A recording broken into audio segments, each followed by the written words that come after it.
Next up, we got Andrea Merida of the Denver Green Party. And I know she's going to spit fire because she always does.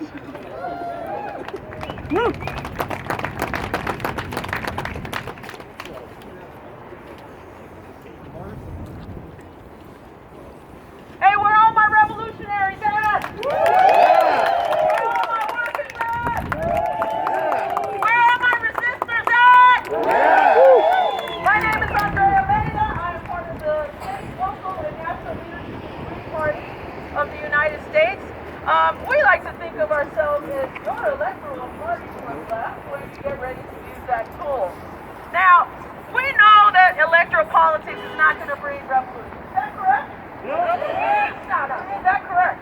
Yes. Right. That means that what we have to do to coin a phrase is we have to use diversity of tactics to get change, to get revolution, to create daylight, to create relief in the lives of the working class that are in this country today.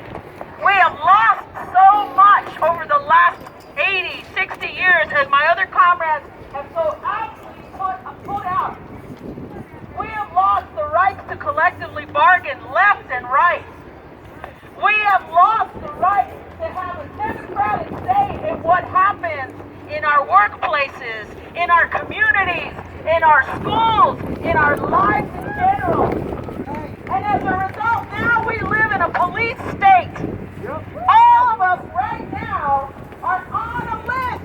They have our photos because this state that has been conducting surveillance on the most vulnerable people in our society has finally come to the rest of us because we've been asleep.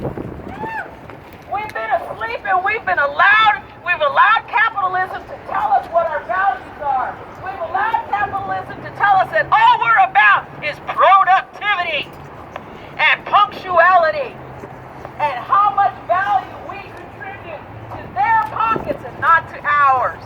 Well, we're here to say no more of that.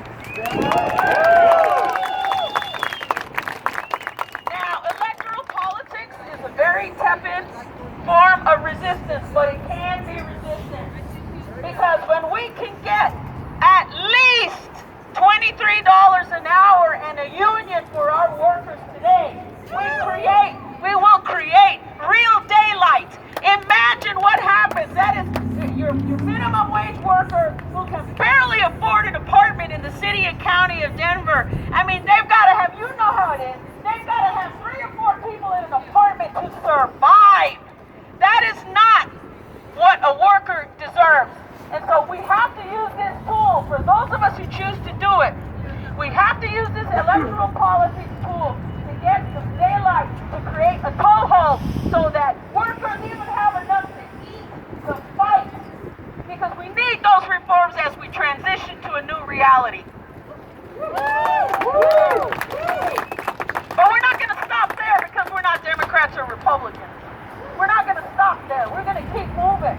We're going to keep moving until the norm in our workplaces is that we have employee-owned collectives that are making democratic decisions about how profits are spent, how workers are supported, and how we're going to represent ourselves in a commerce. Because socialism is not about not having commerce. It's just not about exploitation. We are an intersectional party at the Green Party of the United States. We believe that all voices matter. We are here standing in solidarity with our immigrant workers, with our LGBTQIA plus workers, with our Native American workers, with our white working class workers. And we're here to say that the bait and switch, the ping pong politics that has happened and that have made the workers the plaything of the duopoly parties has got to stop. Workers deserve more respect than that. Workers deserve more respect than being told maybe you'll get $15 an hour, or in the case here in Colorado, $12 an hour. Workers deserve more than that. We deserve more than the table scraps that they give us while they exploit workers around the world. We deserve that. And so today, let's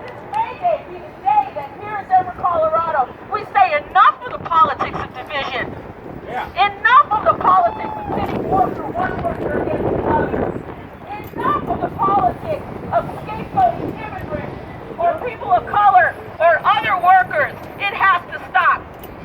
Now, you have an opportunity right now, this coming November, to protect one of the most powerful unions that we have still in the state of Colorado, and that is the teachers union. While we've been trying to keep from being evicted from our apartments, what we have not noticed is the fact that right now, today, the Denver Teachers Union is under attack. These are the people who go into classrooms and educate our students, who protect them, whose contract ensures that the classes are not too large, who ensure that basic protections for our students in our classrooms are actually being carried out. But that teachers union is under attack. It's under attack because we're in a district that insists that privatization and drilling to a test is the only thing that human children are capable of learning in school. And I say that's a bunch of crap. So I want to introduce to you my friend Julie Banuelos right here. Julie Banuelos is running for the at-large position for the Denver School Board. She's a union teacher. She's a zapatista. She has been a shop steward in our schools. She has defended the rights of all students, especially English learning students and immigrant students who deserve a right to have a fair place in this society. She's been here on the front lines teaching them how to do that. Julie, wave and say hi to everybody. Everybody say hi to Julie. So, if you are of the electoral mind, please visit Banuelos, BANUELOS, or education.org. Find out how you can help. Just be present. Talk about the issues. Post a lot of stuff about the things that we need to know about. Anti-privatization, anti-charter schools, anti-union busting, anti-vouchers, because I gotta tell you, there's not a whole lot of difference between voucher and charter. They're still busting unions. So we have an opportunity to say no. We will defend the rights of collective bargaining. We will defend the rights of our kids to have a free, full public education. And our public commons are not for sale to corporations or to venture capitalists. Or to any of that capitalist crap.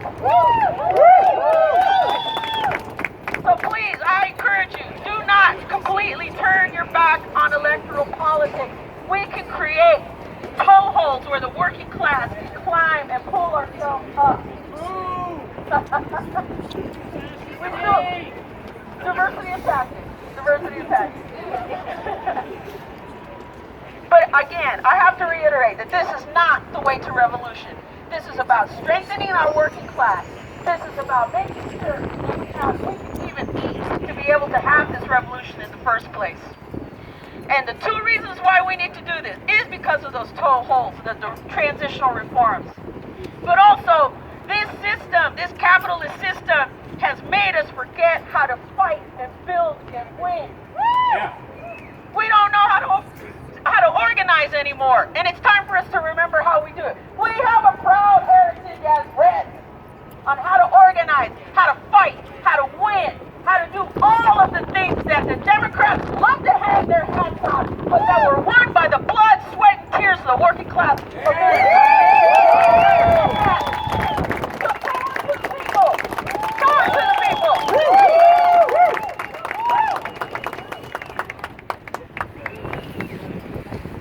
What I tell you. I love that my comrades here have picked me up where I fell down. I wanted to kind of frame this event a little bit, but I also felt like there weren't enough of us that I wanted to just get out of the way and get the speakers on. So everybody has filled in the blanks here, and I love it. I do want to remind folks that, or let y'all know that immediately following this event today at 3:30, the AFSC is here, and they're going to rally to defend immigrant rights. Yeah. And there's a vigil and protest at an ICE detention center in Aurora. Do y'all know that there is an ICE detention center in Aurora? What the fuck? They're scooping up our friends and shipping them out of here. It's fucking terrible. People are having to take refuge. You know, I assume everybody here knows about Jeanette Viscara and Ingrid. God, I can't think of her last name. Ingrid has also sought sanctuary in a church, and ICE just arrested Arturo Hernandez, who they promised they wouldn't. And yeah. And so please consider sticking around and joining that action. Next up, we got Daniel Salcido al Frente de Lucha.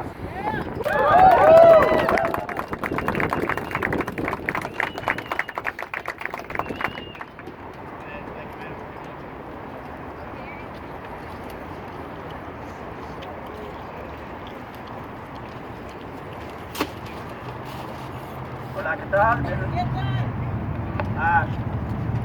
Buenos días a todas, a todos. Buenas tardes. Estoy aquí para violar la ley solo inglés en Colorado. Okay, basically, I'm here today to violate the laws of English only here in Colorado. We go back to the 1960s. All of this goes back even further historically to the occupation of our homeland in 1848, which was waged against our people and led to the death and half of our nation. The 7 states, the states of Colorado, Utah, New Mexico, California, Texas, New Mexico are occupied by territory.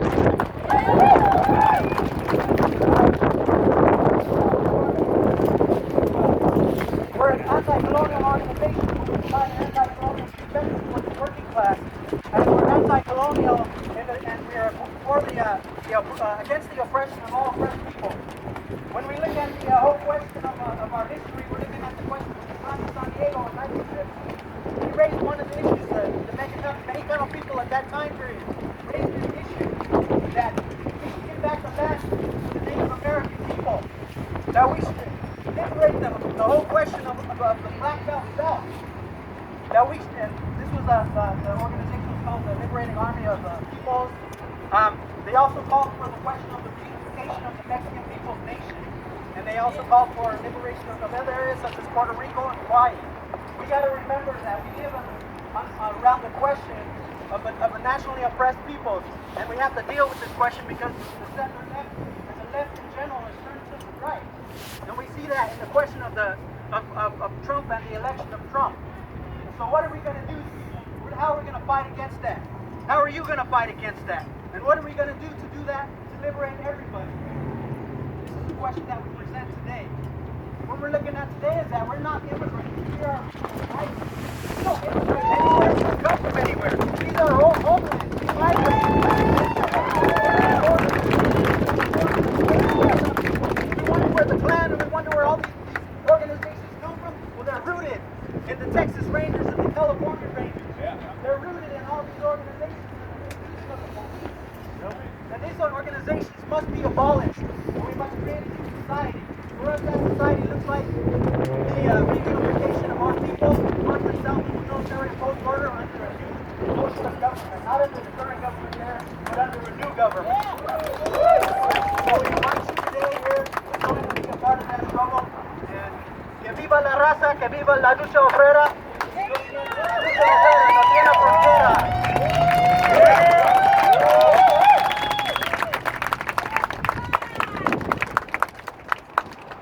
All right, that was Daniel Salcido of Al Frente de Lucha. Next up, we got Jonathan Cunningham of the International Socialist Organization.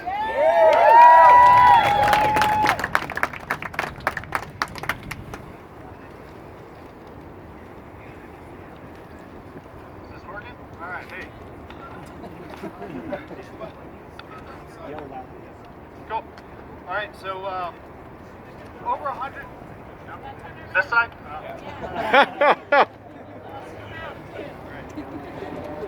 Over 100 years ago, men, women, and children all stood in solidarity as armed men sent by an investor in New York arrived in the first combat-ready armored car to break the strike.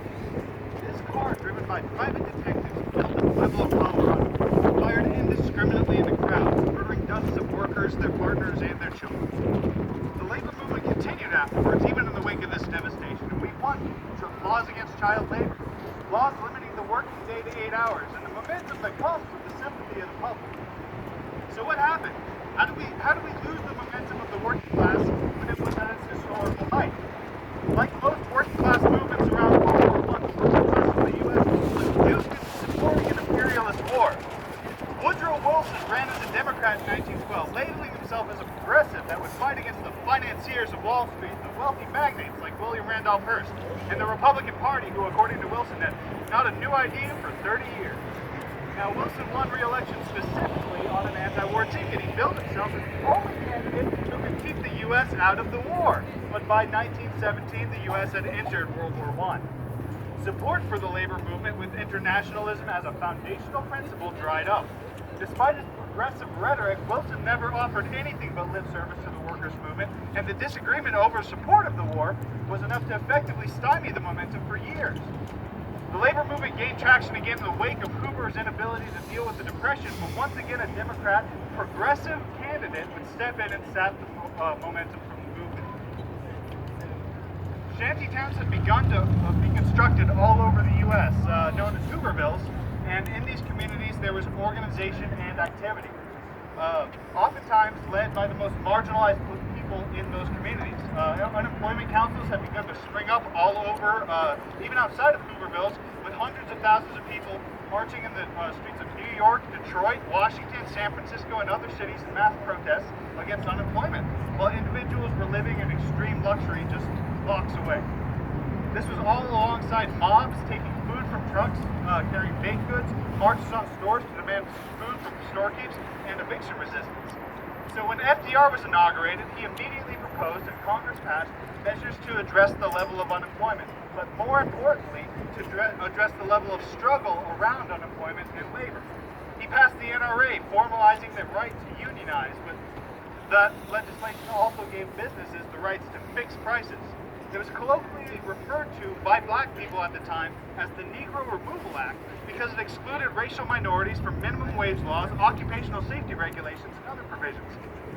The New Deal also established the Civilian Conservation Corps, which put men to work in national forests and provided work for 2.5 million people over the next 10 years, but women were barred from service in the CCC because construction wasn't considered appropriate women's work.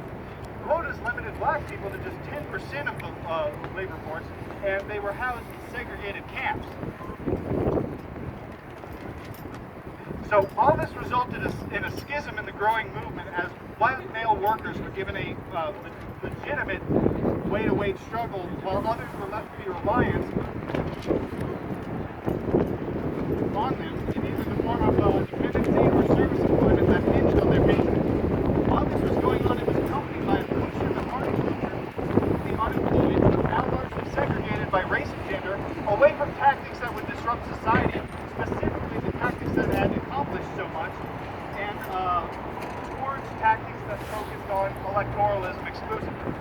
The unemployment councils were barred from the legislatively mandated relief centers that these programs took place in, while the leadership continued to push the ideology of lesser evilism to the former members of the movement, saying things like, if you don't work with us, you'll have to work with the Republicans.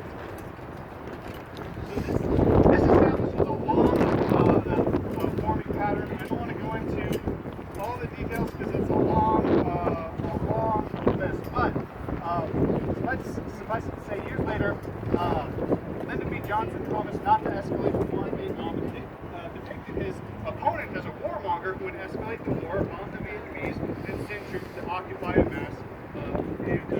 As soon as he was elected, of course, LBJ escalated the war, bombed the Vietnamese, and sent troops to occupy the country en masse. Similarly, the promises he made to black working folks, the Southern Christian Leadership Council and the Student Nonviolent Coordinating Committee, were upheld only as long as the mass movements were vibrant. After sapping the energy and support of these movements, the Democrats abandoned their promises and went back to supporting the status quo. This pattern happens over and over again throughout the history of U.S. working class and social movements. We gain traction, the Democratic Party steps in to insist that mass movements would be more supportive if we support the Democratic Party politicians, and our momentum is slowly sapped until it's left with a dried husk and the Democratic Party abandons us with the same opportunism they pursued us with. We can find similar experiences under Clinton, under Carter, and under Obama. So as we enter this new period of struggle, the Democratic Party is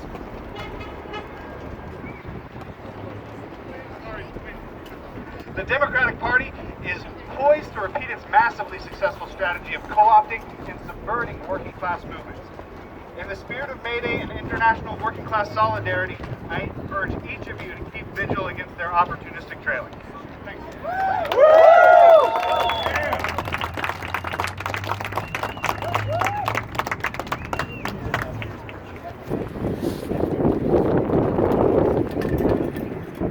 All right.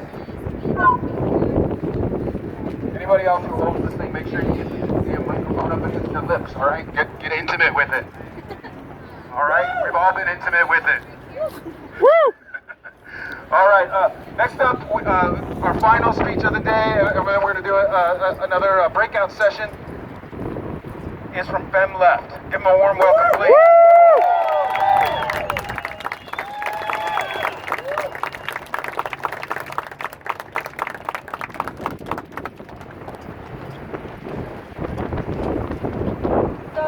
Another member who was going to do the speech with us. Unfortunately, they fell ill this morning and weren't able to make it. So we have a zine that has the whole speech and we'd like to come and do it.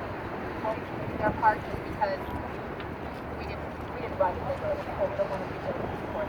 Anyway, we are Fem Left, an activist coalition seeking to dismantle injustice by creating a united front of multi-tendency leftist groups that prioritize non-male voices. We wish to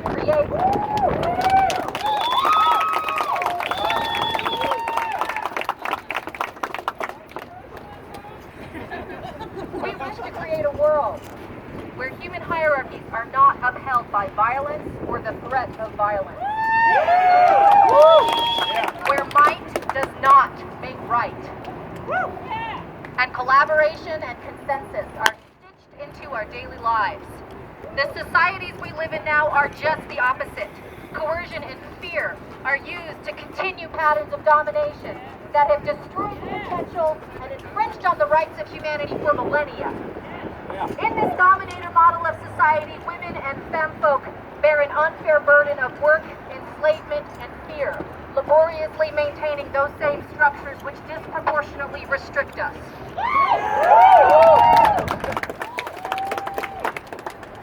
Often in our attempts to sweep out these exploitative systems, we come across two insidious and opposing ideologies.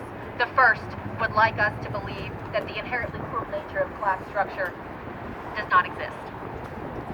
If it deigns to acknowledge the systemic problems facing marginalized communities, they are all merely part of a game of cultural catch-up, solvable through a regimen of education, structural reform, and affirmative action. The second mentality reduces the oppression of these so-called special interest groups into an unpleasant byproduct of capitalist hierarchy. All struggle is class struggle, maintained ad nauseum. Those who subscribe to this orthodoxy comfort the less privileged among them with assurances that once capitalism is abolished, all other hierarchy will magically evaporate.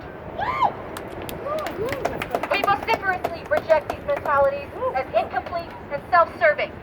If socialist theories do not embrace identity politics, and mainstream feminist theories only half-heartedly acknowledge class consciousness, women and femfolk will always be left holding the short end of the stick. Capitalism and patriarchy are in reality one intrinsically interconnected system, which depends on the exploitation of workers to maintain itself.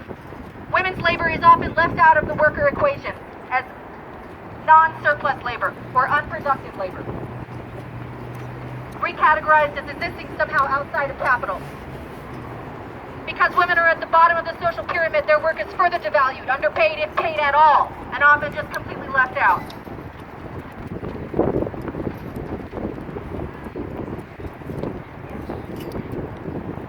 Women are denied not only their fair share of the fruits of their productive labor, but also the ability to see their traditional women's work as legitimate labor.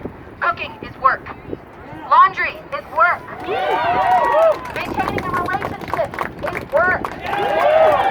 Having and raising children is absolutely necessary and valid work. Femininity gives us no edge in these efforts. Taking care of people is not a personal service that women provide naturally out of some kind of innate altruism. Expecting that we do is oppressive. The revolution needs to happen both in our homes and our capitals, in the workplace and the bedroom. If you are not willing to emancipate the women in your life, relinquish your dominance and extend that globally, then your revolution is not mine.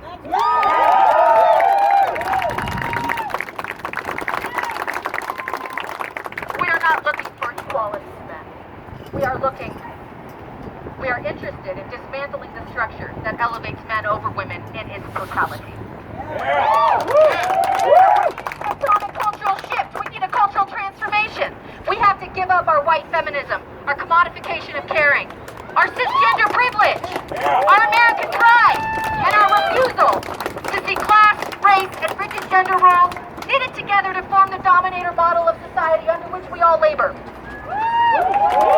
We must free women from coercion with respect to our bodies and our lives, and divorce our biology from our potential. You cannot just free the labor power, you have got to free the whole person. We are not individuals, as this violence and fear-driven world would like us to believe. For no human can actually survive on their own. We are only parts of a whole human quilt, pieced together by our beautiful dependence on each other.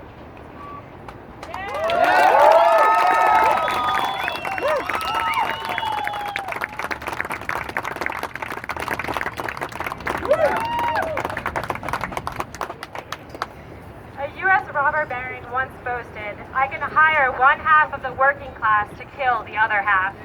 These words are painful reminders of how easily we can be split up along lines of social identity and set upon one another. In order to preserve the dominance of rich over poor, capitalism divides us, the working class, by exploiting pre-existing social hierarchies that pit man over woman, cis over trans, white over black, abled over disabled, citizen over immigrant, nations over colonies, human over animal, victim over victim. In this way, capitalism offloads yet another labor onto us, the crippling labor of maintaining our own oppression. Our oppression is so deeply ingrained into our culture that we internalize it. When we are violated, we feel shame. When we are laid off, we feel failure. When we deviate from normalized injustice, we feel guilt. The social divisions underlying this oppression are not nature. They are custom, and obeying custom is a choice. We choose not to obey. Instead, we choose to dismantle the oppressive hierarchies by prioritizing the voices of those who are most often silenced. That is, by listening to and following the leadership of women and femme folks of color. The source of our oppression is hierarchical, but our revolt against it is not. When we open our hearts and our ears to the traumas of others, we learn that while our experiences are personal, our grievances are connected. Like the ribbons on the maple, our struggles are interwoven. However, to dismantle this system of oppression, we need to do more than connect with one another. We need to commit to one another's liberation. In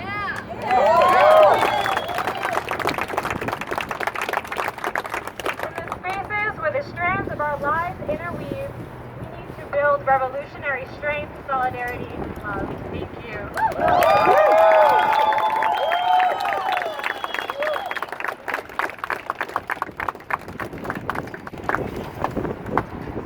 All right. Solidarity. Love that word. I think that word is the guiding light of the left. To me, it means recognizing common cause with people that the ruling class has pitted us against. And a lot of people touched on that today, and I think it's beautiful. So, solidarity. Thank you all for being here. Have a great May Day. Stick around, please. Let's support the AFSC's action later. And we got a maypole. That's right, we got a maypole. We're going to do another breakout session, so you got another chance to go meet everybody, deal with the IWW's breakout group, and Fem Left's maypole. Let's get it. Thank y'all.